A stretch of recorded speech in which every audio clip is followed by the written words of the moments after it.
Okay, I think we're live. I think we have our technical difficulties worked out. Today we're going to talk about how to get out of a chair, off of a bed, and actually walking up steps, especially with a herniated disc. Those are the times that people have a lot of trouble with herniated discs, bulges, and things like that. And I want to explain a little bit why this might be happening and how to make it more comfortable for you. Okay, so this is the lower lumbar spine. Okay, we're showing here is the disc segments. Okay, I'm going to show you some of the upper disc segments. Okay, so this is our vertebrae right here. So we have L5, L4, L3, L2.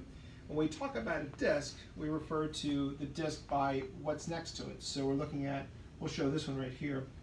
This is the L4, L5 disc. So that's the disc in between here. Okay, and we can talk about the L5S1 disc. That's the disc in between those two.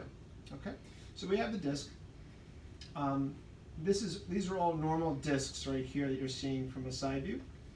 These are the nerves coming off the side of your side of the disc, and this is why the disc sometimes is a problem. In some cases of bulging and herniated discs, this is depicting a herniated disc. It'll actually get close to that nerve root right there, and that'll cause some problems, and you can get pain down the leg, sciatica, all sorts of other problems. So anyway, so that disc goes right onto there, pinches the nerve, gets you some trouble. So what we find with discs, so this is we're going to show this disc, but we're going to show you from like a cut like this, almost like a top view. So we're going to show you this board right here.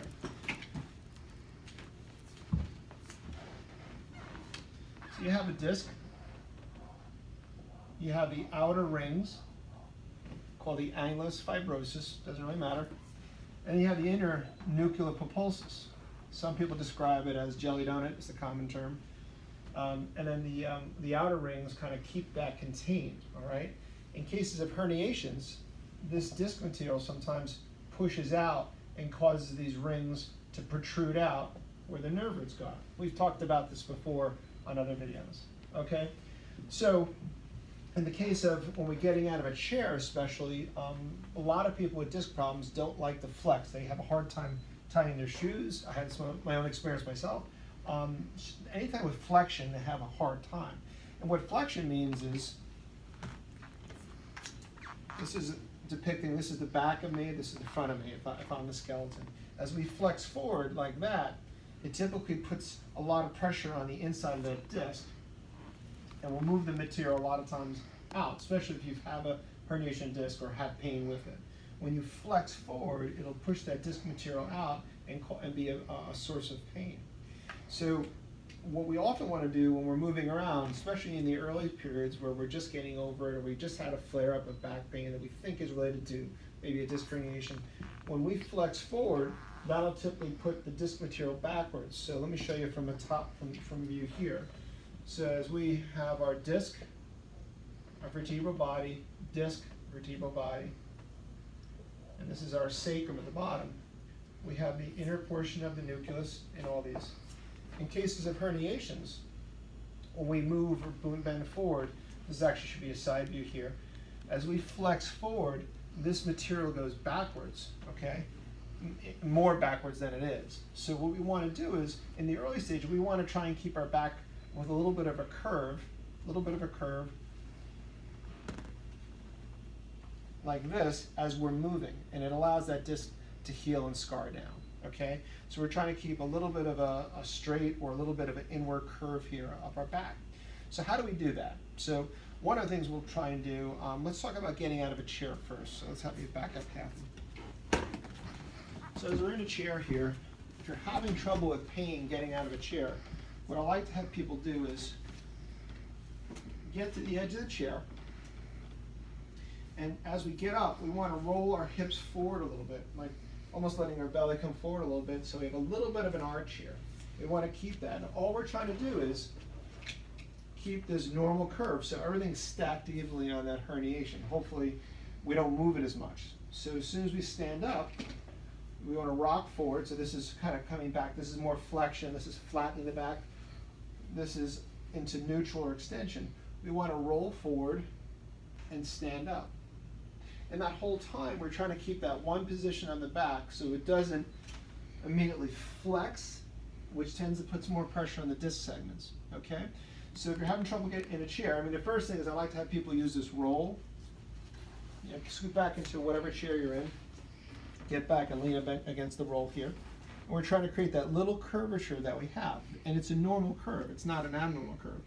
But all the disc segments are rest evenly when you maintain that normal curve. So as we get out of the chair, it's hard to get out because you're deep into the chair, especially if you're in a really low couch, let's say. We want to get out as far as we can. Roll the hips forward. And you want to hinge at the hip. So no movement at the lower back. Your body's coming forward, but the back isn't flexing or extending. You're going to come forward and stand up. Okay? So that's one way to get out of a chair that's typically a little bit better. It's trying to keep that back flat, and you're trying to get all the motion leaning forward from your hip, or you're almost hinging at your hip. So that's one way to kind of help you out getting out of a chair. Another issue is, talk patients with back problems, herniated discs, and various problems, sometimes even degenerative discs. Mostly, especially herniations, is getting up and standing, actually getting up steps, especially getting up, not so much getting up going down, but going up steps. So what happens is, we're just going to show you a little step here. A lot of my patients, as they step up, what tends to happen is the pelvis goes backwards and the back flattens, and that puts pressure on the disc. The disc material wants to go backwards and it kind of goes onto those nerves. So we want to, when I have people work on it, I have them stand nice and tall.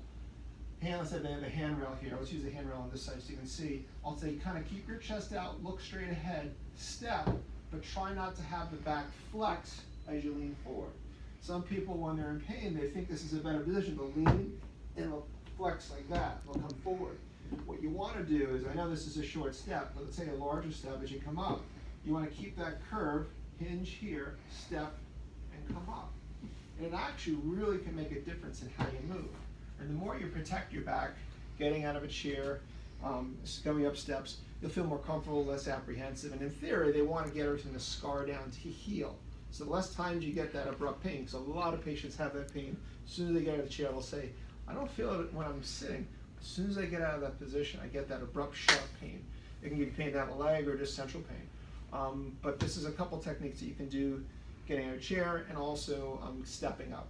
Going down, you don't typically have the problem because as you're going down the steps, you tend to be a little more vertical. You tend not to hunch over, and that'll keep the back naturally in a little bit of an arch. Okay, and remember, this is our skeleton here.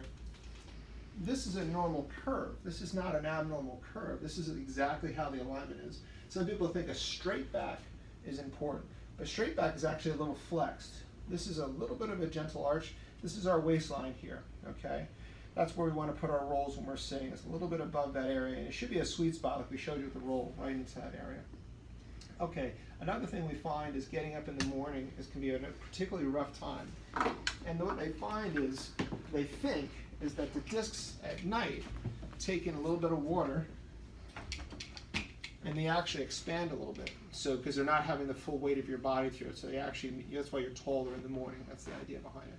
So if you have a herniation, there's more pressure, there's more water in those disc segments. And as you get up and you stand up, all of a sudden you go from let's say a non-weight-bearing position. When you're lying down, then all of a sudden you put weight on it. Pow! All of a sudden your full body, everything, let's say the disc is here, everything above you, say I'm almost 200 pounds, 100 pounds goes right through me into that disc area. And that sudden loading makes the first 1 or 2 hours really painful. People have a hard time brushing their teeth, doing different things like that. The morning routine is a little harder, getting the shoes on, socks on. So one of the things, but at least getting out of bed that can be helpful is, depending on what kind of sleeper you are, if you're sleeping on your back, if you can, you have to do it in kind of little baby steps. Just kind of scoot over,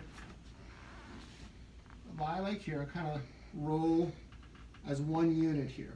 Okay, so we don't want to let the hips just shift over and move over because that twisting will bother. We're trying to keep a little bit of an arch. So you want to have like a little bit of an arch here. You're going to roll over. Sometimes I'll have people put a pillow, say, take the pillow and roll, place it like so, and helps kind of keep the hips a little straighter. Roll over. Once I get in this position, I'll say, let's lose the pillow. And if you can, slowly come onto your stomach, like this. Once you get settled, sometimes it's a little tight initially. I'll have them lie on their stomach, Well, 2, I'll have them slowly prop up. And that propping, like I said, helps keep a little bit of that curve here. Once we think we're in a good position, you can take a couple minutes. It doesn't have to be rushed. You're going to essentially get to the very edge. You're going to let your leg come down as you're gently moving your back up like this. Okay? Keeping that curve and standing up. Now, this is not a guarantee that getting off of the bed is going to feel really comfortable, but hopefully minimize that real sharp, abrupt pain when you stand up or get off the bed after sleeping or even after a nap. So try that if you're on your back. If you're a stomach sleeper, I don't advocate stomach sleeping, but I do want you to roll onto your stomach to make this movement from lying down to standing up. So keep that in mind. Hopefully that makes it a little more comfortable. It's really scary when you're worried about getting up and standing up and worried about that pain because you've had it before. And also, by protecting it for a little while, it's almost like we have a cut on our finger. By not getting that abrupt pain, in theory, we're not loosening up that scar tissue. It's almost like a cut on your knuckle and opening it, and then it's kind of like delaying the healing in the area. And hopefully it just feels better. No one wants that sudden jolt of pain. So steps going up, remember, nice and upright. The theory is we're all just trying to get everything to stay in one position so everything's being resting evenly over those disc segments. Anyway, I hope you've got herniated discs and started feeling better. Subscribe to our channel down here, like it, or post a comment if you have any questions about what we talked about. We'd love to hear them. Have a great day.